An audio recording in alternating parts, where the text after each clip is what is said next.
The cold metal pressed against Jake Morrison's back as his eyes slowly opened. Everything hurt. His muscles felt like they had been frozen solid and then slowly thawed out. The white ceiling above him was covered in tiny ice crystals that were melting and dripping down onto his face. He tried to move, but his body would not listen to him. Jake's mind was foggy. He remembered going to sleep in the cryopod on the ship Aurora. The mission was simple. Travel to a new planet called Kepler 442b and help build a human colony there.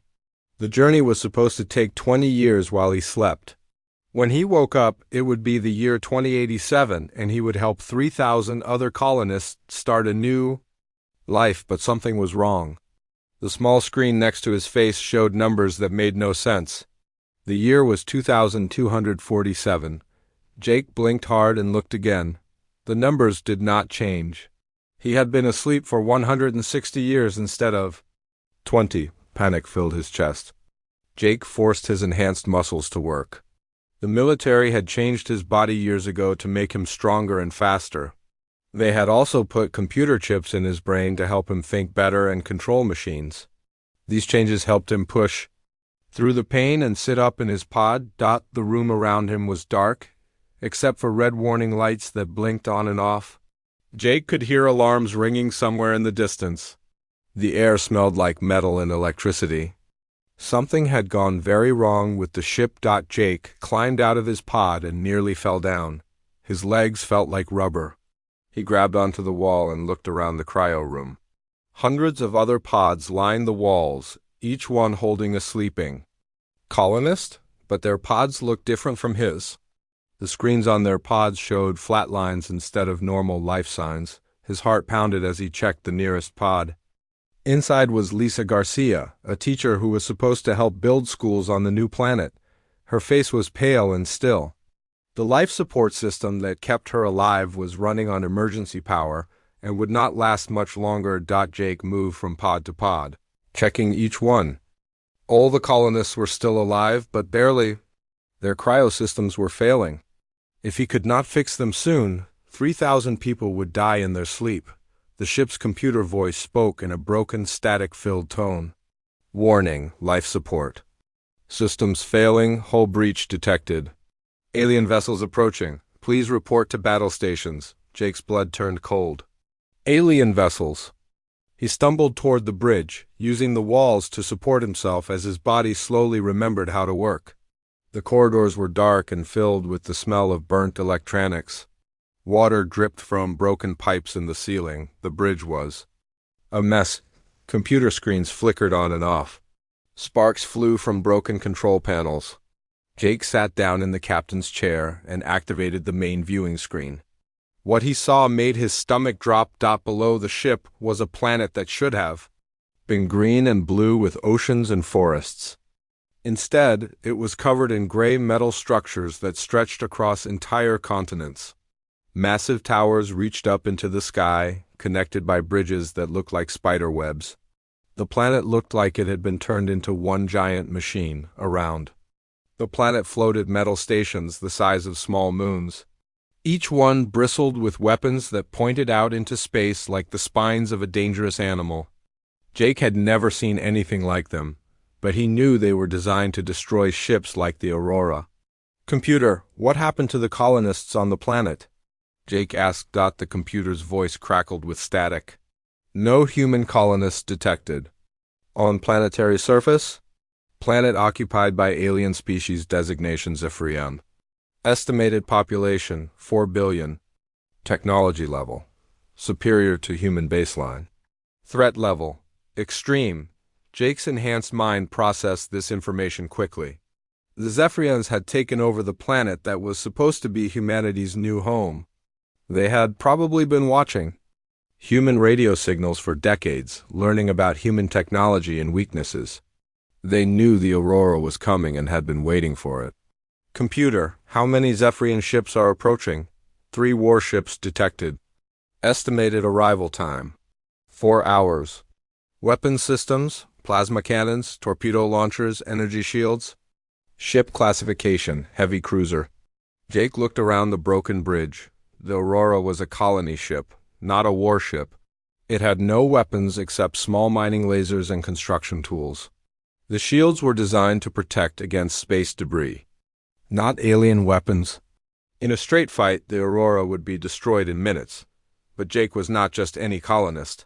He was Captain Jake Morrison of the Soul Defense Corps. The military had enhanced his body and mind to make him a perfect soldier. His muscles were stronger than steel cables. His reflexes were faster than a computer. His brain could process information and solve problems at superhuman speeds. More importantly, Jake had something the aliens did not expect. He had been trained to fight against impossible odds. He had been designed to be a one-man army when necessary. And right now, with 3,000 sleeping colonists depending on him, it was very necessary. Jake accessed the ship's database and began studying everything he could about the Zephyrians. The computer had been monitoring their radio signals for years, trying to understand their language and technology. What Jake learned made him angry. The Zephyrians saw humans as weak and stupid. They called them soft meat and primitive biologicals. They had been planning to capture the Aurora and use the colonists as test subjects for their experiments. To them, humans were nothing more than laboratory animals. Jake's enhanced mind began forming a plan. The Aurora carried more than just colonists. It carried machines designed to build an entire civilization. Mining equipment that could tear through solid rock. Construction robots that could build cities. Manufacturing systems that could turn raw materials into anything needed. The Zephyrians expected to find a helpless colony ship full of scared humans. Instead, they were about to meet Captain Jake Morrison, and he was going to show them exactly what humans were capable of. When they were pushed too far, Jake stood up from the captain's chair and walked to the weapons locker. Inside were only a few small firearms meant for hunting and protection against wild animals. He took them all and strapped them to his body. They would not be much use against alien warships, but Jake had other plans. He made his way to the manufacturing bay where the colony's construction equipment was stored. Massive mining drills sat next to building robots and metal fabrication units. Jake's enhanced mind saw possibilities that no ordinary human would consider. The mining drills could be converted into weapons. The construction robots could be reprogrammed to fight. The fabrication units could turn raw metal into armor and ammunition.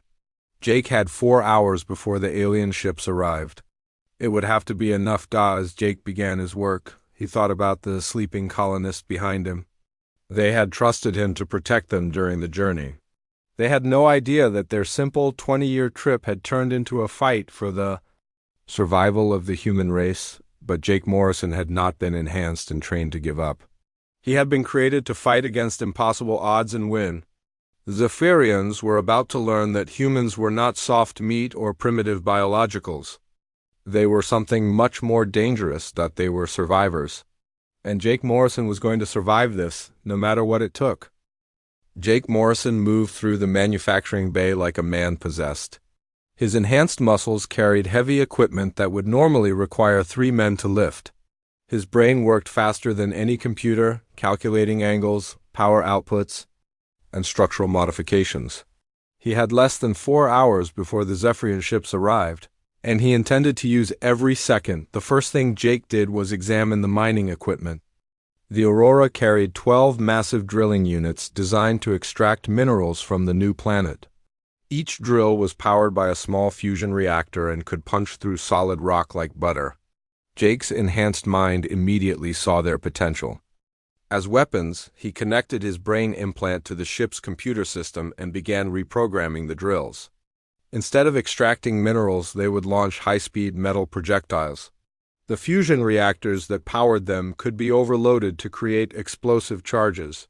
It was dangerous work, but Jake had been trained for dangerous situations. While he worked, Jake studied the intercepted Zephyrian communications.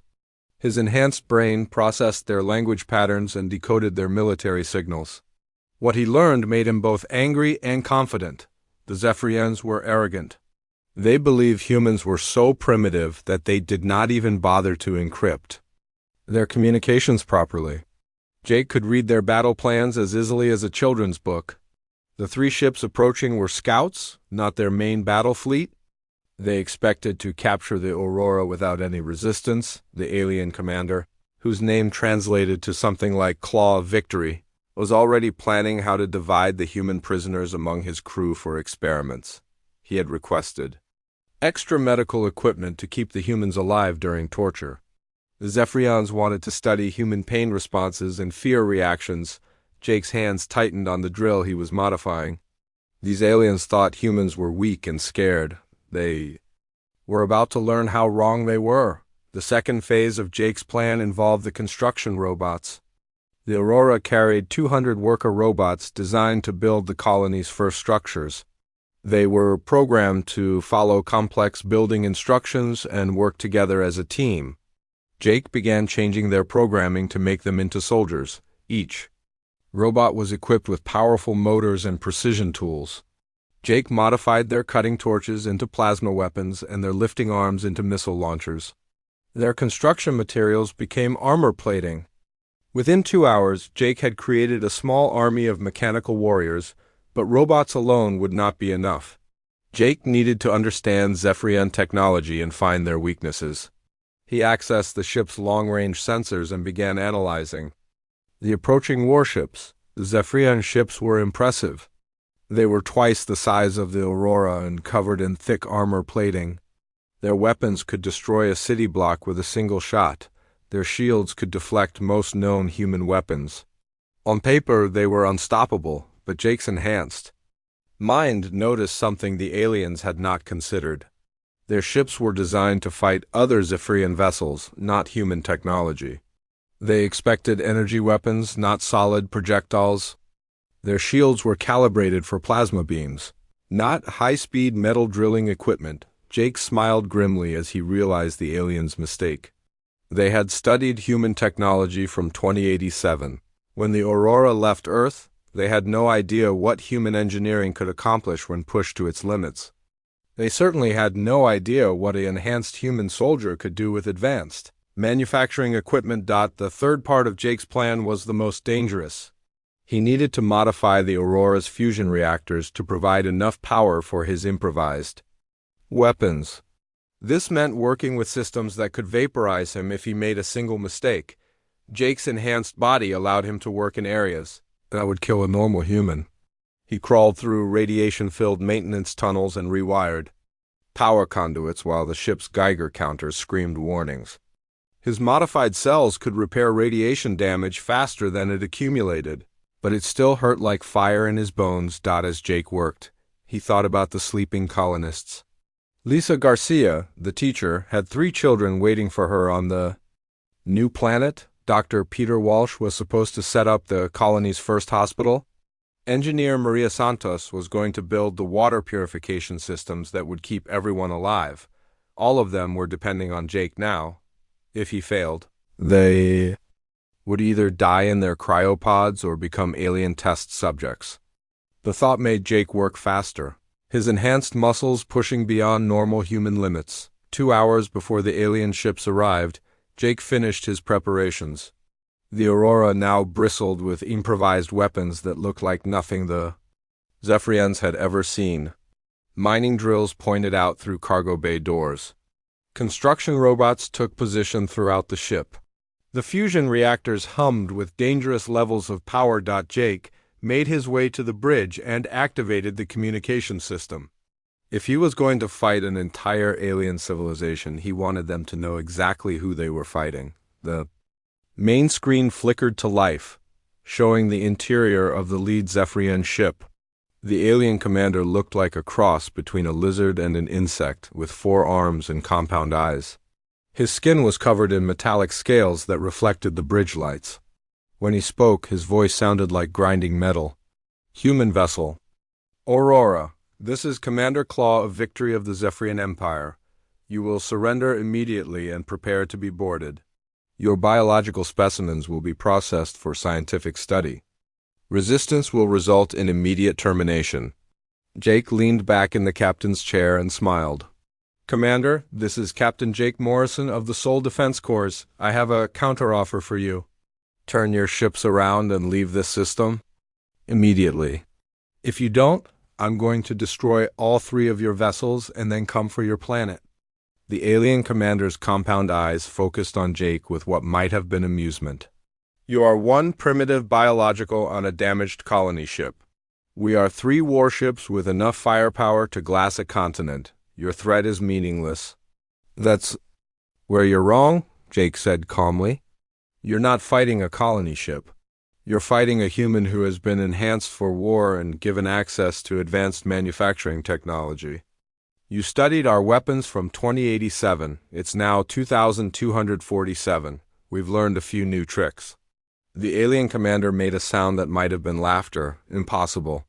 Human technology advances at a predictable rate. We have calculated your maximum capabilities. Jake's smile widened. You calculated wrong? You see, you made 1 critical mistake in your analysis.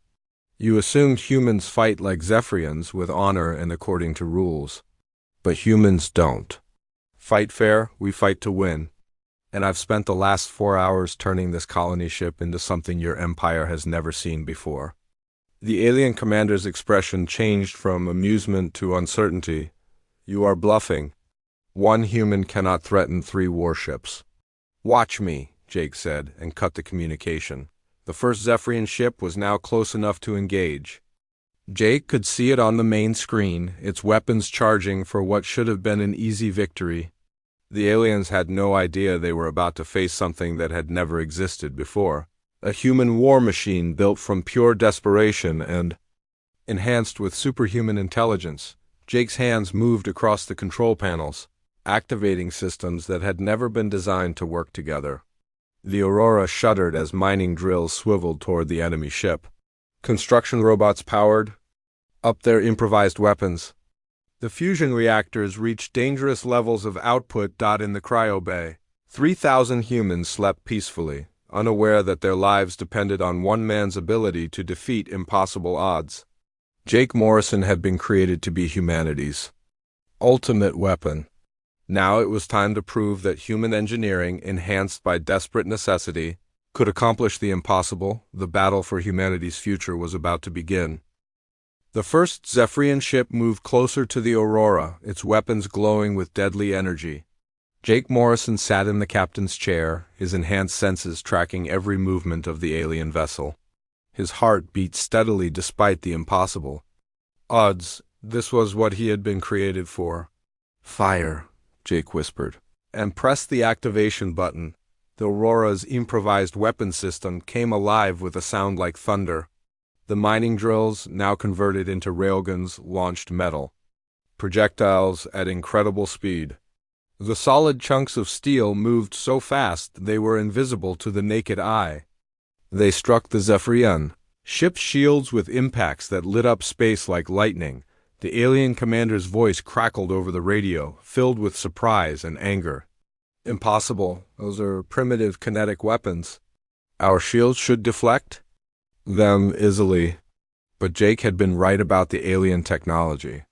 The Zephyrian shields were designed to stop energy weapons, not solid projectiles moving at 10% the speed of light. The metal chunks punched through the shields like they were made of paper, and struck the ship's hull with devastating force. Explosions bloomed across the alien vessel as Jake's projectiles tore through armor plating and into vital systems. The ship's lights flickered as power conduits were severed. Atmosphere vented from dozens of holes in the hull, creating streams of frozen gas that sparkled in the starlight. Jake did not give the aliens time to recover. He activated the second phase of his attack. The construction robots, now armed with plasma torches and explosive charges, launched themselves from the Aurora's cargo bays.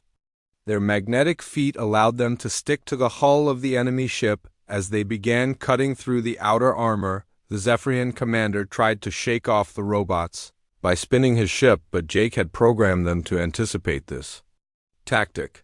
They moved like mechanical spiders across the hull, cutting through cables and weapon systems with surgical precision. Human, cease this attack immediately, the alien commander demanded. You cannot defeat 3 warships with construction equipment. Jake's response was to fire another volley of metal projectiles. This time he aimed for the ship's weapon systems.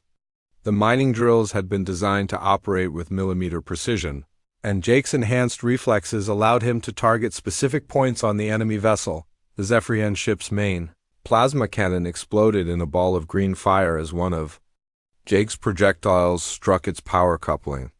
The secondary weapons went silent as robots severed their control cables.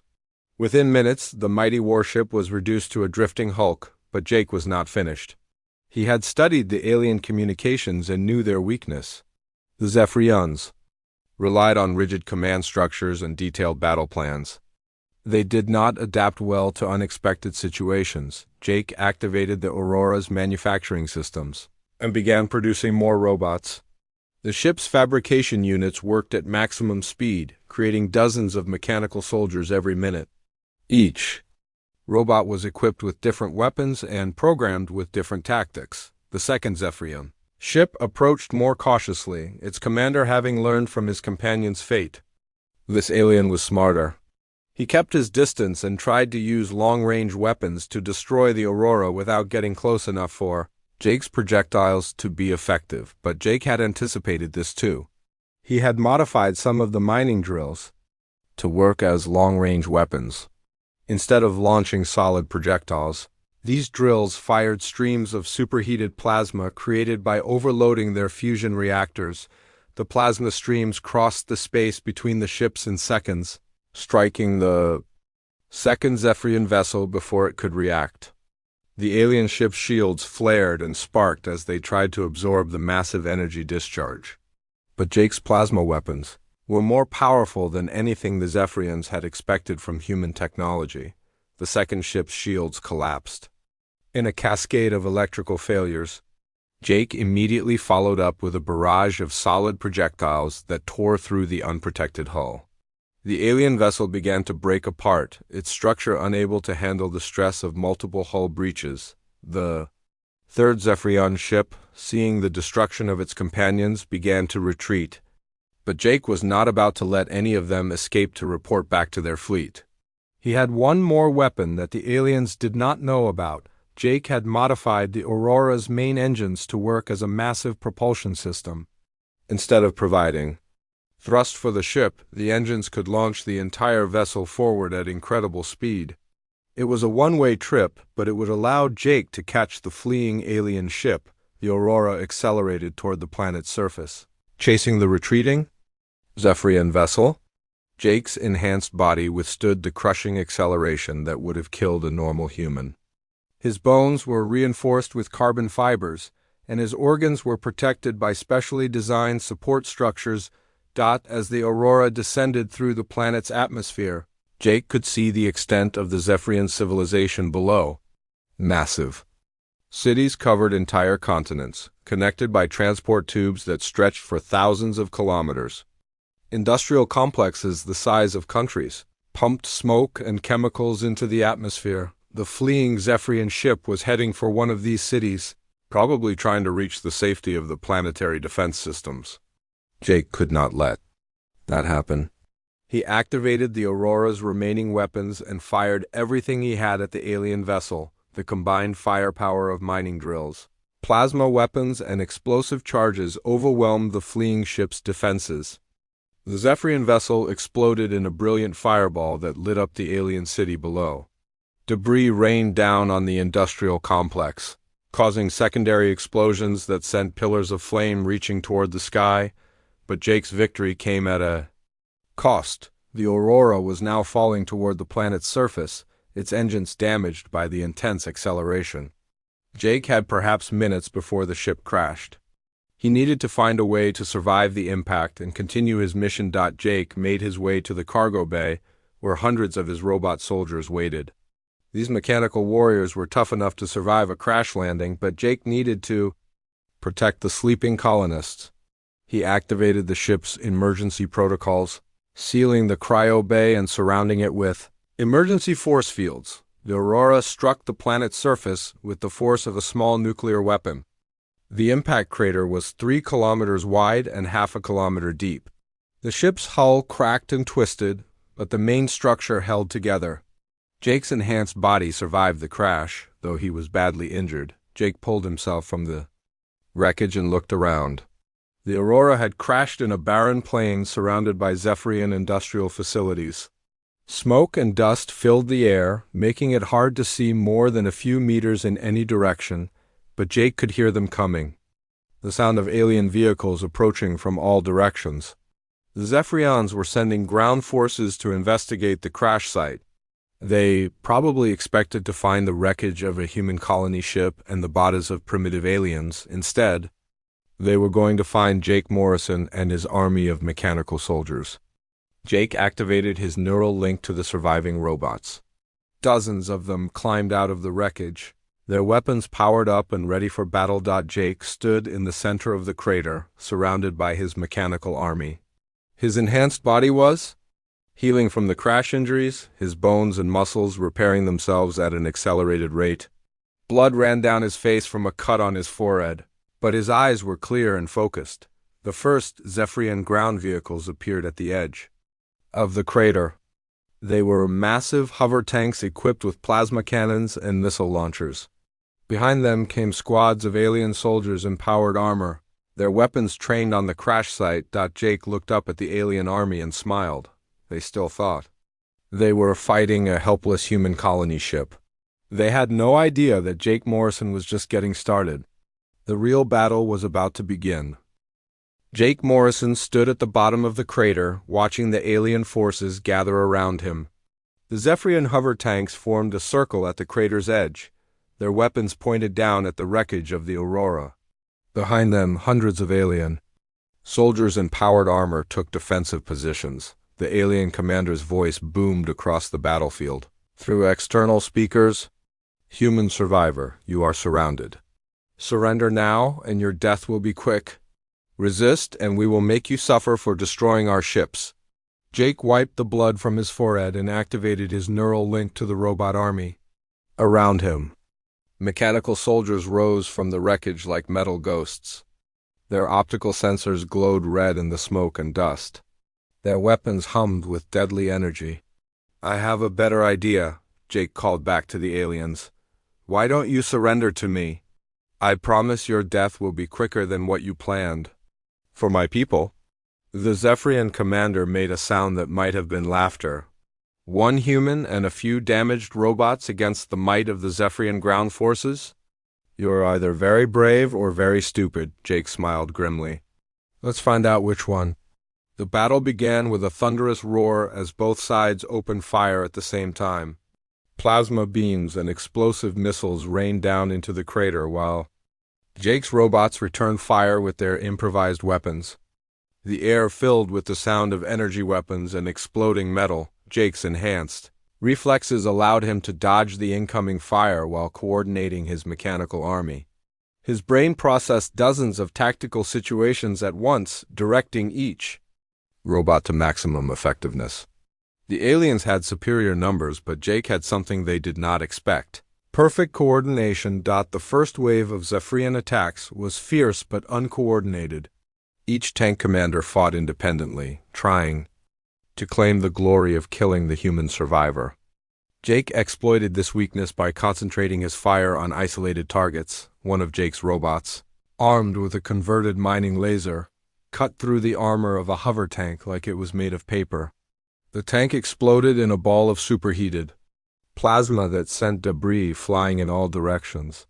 Two other tanks were caught in the blast and damaged beyond repair, but the aliens quickly adapted. The Zephyrian commander began coordinating his forces more effectively, using combined fire to overwhelm Jake's defenses. Several robots were destroyed by concentrated plasma fire, their metal bodies melting into slag. Jake realized he needed to change tactics. The crater was a death trap if he stayed in it. He activated the Aurora's remaining manufacturing systems and began producing specialized equipment. Within minutes, the ship's fabricators were creating tunneling machines and underground weapons. Jake's enhanced body allowed him to work without rest, while his robots held off the alien attacks. He used the Aurora's mining equipment to dig tunnels beneath the battlefield, creating a network of underground passages that the aliens could not detect. The Zephyrians pressed their attack, sending wave after wave of soldiers down into the crater. But Jake was no longer there. He had moved his operation underground, using the planet's geology against his enemies. The first sign of Jake's new strategy came when a Zephyrian tank suddenly disappeared into the ground.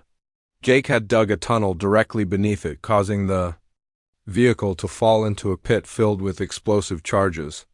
The tank's destruction sent a shockwave through the alien ranks. More tanks began falling through hidden tunnels as Jake's underground army struck from below. The Zephyrians found themselves fighting an enemy they could not see. Facing attacks from directions they had not expected, Jake's robots emerged from tunnel entrances throughout the battlefield, attacking the aliens from behind and then disappearing back underground before they could be counterattacked. It was guerrilla warfare on a massive scale, and the rigid Zephyrian military structure was not designed to handle it. The alien commander grew increasingly frustrated as his forces were picked apart by an invisible enemy. He called for reinforcements from the nearest city, demanding heavy artillery and aerial support. But Jake had anticipated this too. Using the Aurora's long-range sensors, Jake had mapped the locations of every Zephyrian military installation within 1,000 kilometers. He began launching surgical strikes against their supply lines and communication networks. Jake's robots, equipped with high explosive charges, attacked fuel depots and ammunition storage facilities. The explosions could be seen from orbit as military bases across the continent went up in flames. The aliens' reinforcements never arrived because they were too busy fighting fires and dealing with sabotage. Days passed as the battle raged across the planet's surface. Jake's enhanced body required little sleep, allowing him to maintain constant pressure on the alien forces. He ate emergency rations from the Aurora's supplies and drank water from the ship's recycling systems. The Zephyrians brought in their elite warrior units, soldiers who had been genetically modified for combat, just as Jake had been enhanced by human technology. These alien warriors were stronger and faster than regular Zephyrian troops, with natural armor and built-in weapons, but Jake had been designed to fight against enhanced enemies. His military training included combat techniques specifically developed for superhuman opponents.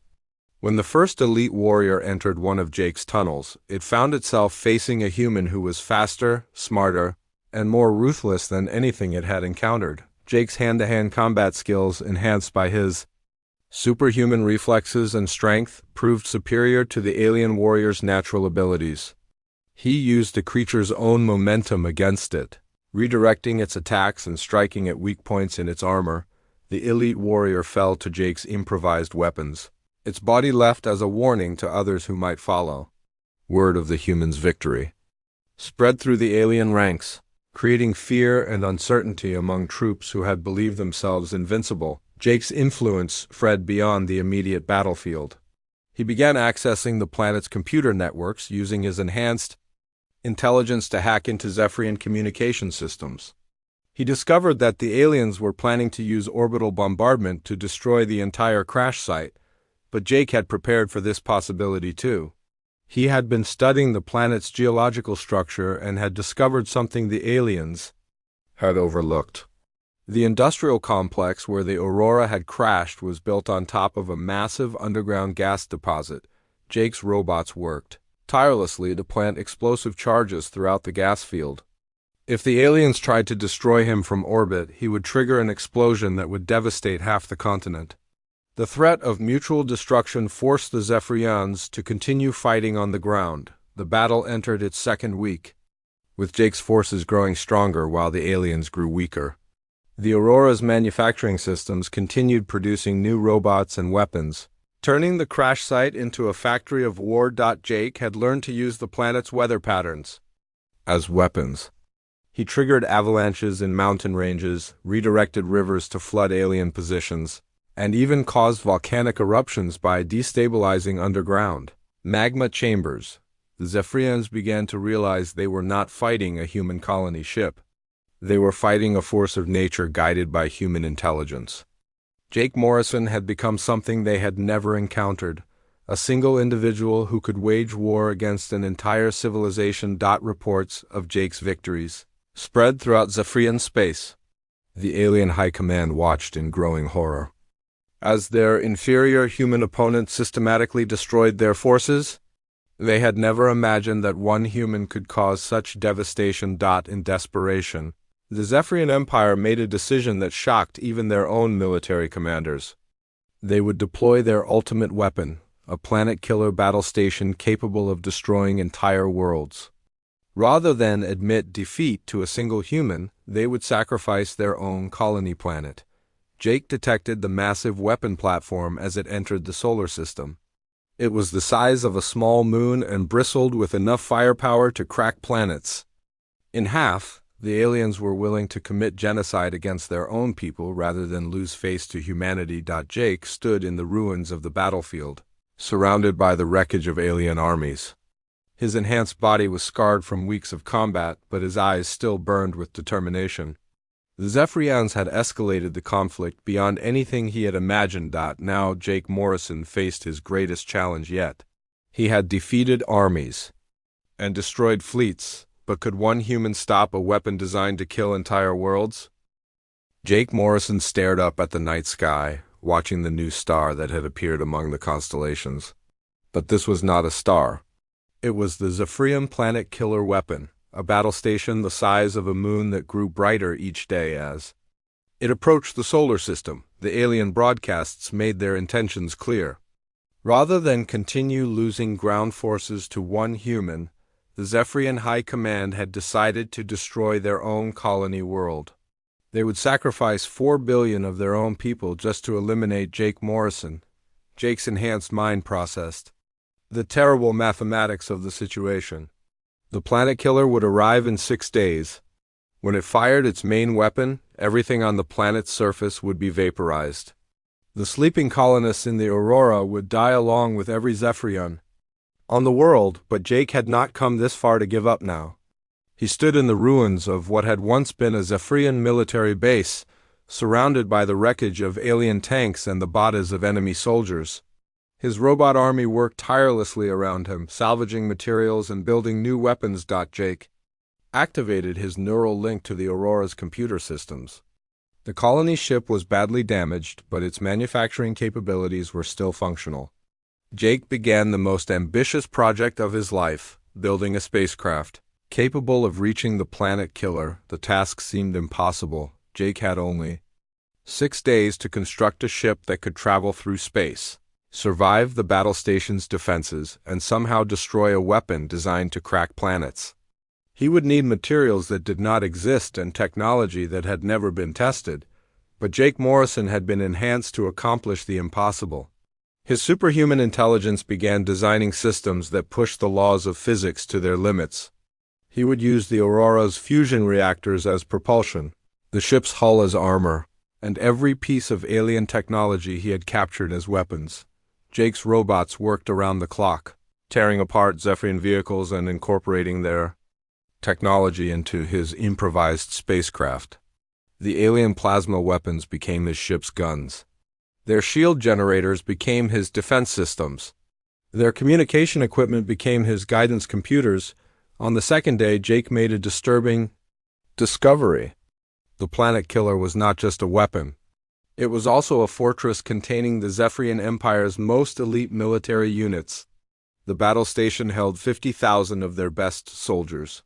Along with their supreme military commander, the aliens expected the human to hide underground and wait for death. They had no idea that Jake was planning to bring the fight directly to them. Jake's enhanced body allowed him to work without sleep, welding metal plates and connecting power systems with his bare hands. His reinforced bones and muscles could handle radiation levels that would kill a normal person instantly. He worked in the heart of fusion reactors, connecting fuel lines while energy coursed through his body. On the third day, the first Zephyrian scout ships arrived from the planet killer. They were smaller vessels sent to confirm that the human was still on the planet's surface. Jake used them as target practice for his new weapon systems. The scout ships were destroyed so quickly that they barely had time to send distress signals. Jake's plasma cannons, built from captured alien technology, cut through their hulls like paper. The wreckage fell to the planet's surface in burning pieces. On the fourth day, Jake's spacecraft began to take shape. It looked like nothing that had ever flown before, a twisted combination of human engineering and alien technology held together by determination and desperation. The ship was ugly and dangerous, but it would serve its purpose. Jake loaded the vessel with every weapon he could fit inside its hull. Mining charges became missiles. Construction lasers became beam weapons. Even the ship's life support system was modified to create poisonous gas that could be pumped into enemy vessels. On the 5th day, Jake received an unexpected communication from the planet killer. The Supreme Commander of the Zephyrian Empire wanted to speak with him personally. The alien appeared on Jake's communication screen, a massive creature covered in golden scales, with 6 arms and eyes like burning coals. This was the being who had ordered the destruction of countless worlds and the enslavement of entire species. "Human warrior," the Supreme Commander said in perfect English, "I have studied your battles. You fight with honor and skill. I offer you a choice. Surrender now and I will grant you a quick death. Continue this futile resistance and I will ensure your suffering lasts for decades." Jake looked directly into the alien's burning eyes. "I have a counteroffer for you, Supreme Commander. Turn your weapon around and leave this system. If you don't, I'm going to fly up there and kill you personally." The Supreme Commander's expression changed from confident amusement to something that might have been respect. "You would attack a battle station with 50,000 warriors using a single improvised ship? That is not bravery, human. That is madness." "Maybe," Jake replied, "but it's human madness. And that makes it more dangerous than anything your empire has ever faced." On the 6th day, the planet killer moved into firing position above the world. Its main weapon began charging with energy that made the air itself crackle with electricity. Jake had hours before the weapon fired and destroyed everything on the planet's surface. Jake climbed into his improvised spacecraft and activated the fusion engines. The ship lifted off from the planet's surface with a roar that shattered windows. For hundreds of kilometers, Jake's enhanced body withstood acceleration forces that would have turned a normal human into paste. The journey to the planet killer took 3 hours of brutal acceleration through space. Jake's ship had no artificial gravity or comfortable seats. He was held in place by metal restraints while cosmic radiation poured through the hull. His enhanced physiology kept him alive, but the pain was incredible. The battle station's defense systems activated as Jake approached. Plasma cannons the size of skyscrapers fired at his tiny ship. Missiles that could destroy cities exploded around him in brilliant flashes. The space around the planet killer became a storm of deadly energy, but Jake's ship was too small and too fast for the massive weapons to track effectively. He wove between the energy beams like a fighter pilot, using his enhanced reflexes to dodge attacks that moved at the speed of light. Jake crashed through the battle station's outer hull like a bullet through paper. His ship's armor, made from the strongest materials on both human and alien worlds, punched through defensive barriers that were supposed to stop entire fleets inside the battle station. Jake found himself in a maze of corridors filled with alien soldiers. But he was no longer the same person who had awakened from cryo sleep weeks ago. Jake Morrison had become something beyond human, a force of nature shaped by war and enhanced by technology. Jake fought his way through the battle station's defenders, with weapons that combined human creativity with alien power. His plasma rifle cut through powered armor like it was made of cloth. His explosive charges brought down bulkheads designed to stop nuclear weapons. The Zephyrian soldiers had been told they were fighting a primitive human. Instead, they faced a warrior who moved faster than their eyes could follow and hit harder than their armor could withstand. Jake reached the battle station's control center as the main weapon finished charging. Through the massive windows, he could see the planet below, helpless and beautiful in the starlight. In a few minutes, everything on its surface would be destroyed. The Supreme Commander waited for him in the control center, surrounded by his personal guard. The alien leader held a weapon that crackled with deadly energy. His golden scales gleamed in the light of computer screens. "Impressive, human," the Supreme Commander said. "But you are too late. The weapon fires in 60 seconds. You cannot stop it." Jake smiled grimly and pulled the pin from his last explosive charge. Watch me. The battle for the control center was brief but violent. Jake's enhanced abilities, pushed beyond their limits by weeks of constant warfare, proved superior to even the Supreme Commander's natural weapons. When the smoke cleared, Jake stood alone among the bodies of his enemies. Jake's hands moved across alien control panels, his enhanced mind instantly understanding their function. With 30 seconds left, he began the battle station's self-destruct sequence. The massive weapon would destroy itself instead of the planet below. As alarms screamed throughout the battle station, Jake thought about the sleeping colonists far below. Lisa Garcia would wake up to teach children on a new world. Dr. Peter Walsh would build his hospital. Maria Santos would purify water and save lives. The explosion that destroyed the planet killer lit up the solar system like a supernova. When the light faded, Jake Morrison was gone, but his legend had begun. The Zephyrian Empire, shaken by the loss of their greatest weapon to a single human, would think twice before threatening humanity again. On the planet's surface, the Aurora's automatic systems finally completed their repairs. One by one, the colonists began to wake from their long sleep, emerging into a world where one man had held the line. Against impossible odds, they would build their colony knowing that sometimes, when everything seems lost, one person with enough courage and determination can change the fate of an entire species. The galaxy had learned to respect human ingenuity, but more importantly, it had learned to fear human resolve.